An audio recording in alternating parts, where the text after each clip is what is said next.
Rapport de première ligne du 16 mai 2025. En direction de Kherson, les forces armées russes continuent de frapper les positions des forces armées ukrainiennes à Kherson et les villages de la rive droite. Elles ont détruit un hangar avec du matériel et perturbé la rotation de l'ennemi. Les FAO ont bombardé la rive gauche à 41 reprises. Un habitant local est décédé à Zabarino, sur la section Zaporizhzhia, sans changement sur le terrain, avec des drones et de l'artillerie actifs des deux côtés. En direction du Gledar, les forces armées russes augmentent la pression sur les lignes ennemies à l'ouest de Velikaya Novosiolka. Le ministère russe de la Défense a annoncé la libération de Volnoïpol. Il y a des succès au nord-est de Shevchenko et au nord de Burlatsky.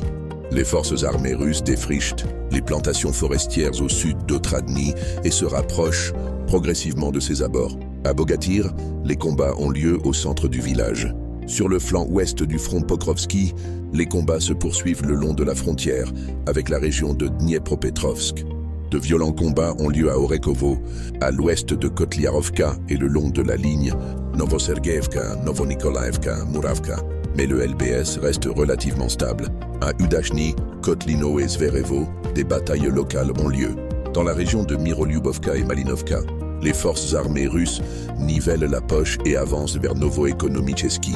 Il est rapporté que nos opérateurs de drones ont détruit un dépôt de munitions à Zolotoy-Kolodes, à 30 km au nord de LBS.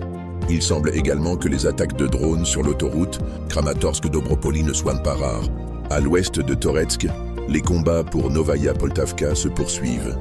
Les ressources ennemies signalent des combats aux abords sud-ouest de Yablonovka, vers lesquels nos avions d'attaque avancent depuis plusieurs jours, le long de la rivière Bichok. Après la percée d'Alexandropol d'hier, des combats ont lieu près de Zaria.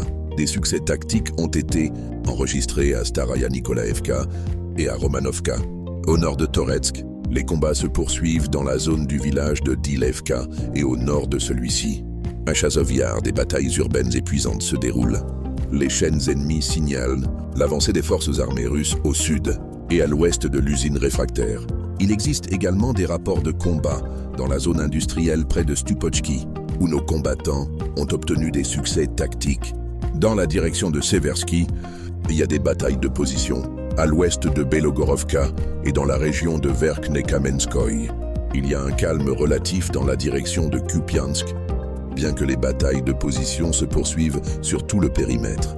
En direction de Kharkov, les combats sont assez intenses, mais principalement à longue distance. De notre côté, drones, artillerie longue portée et TOS sont actifs. L'ennemi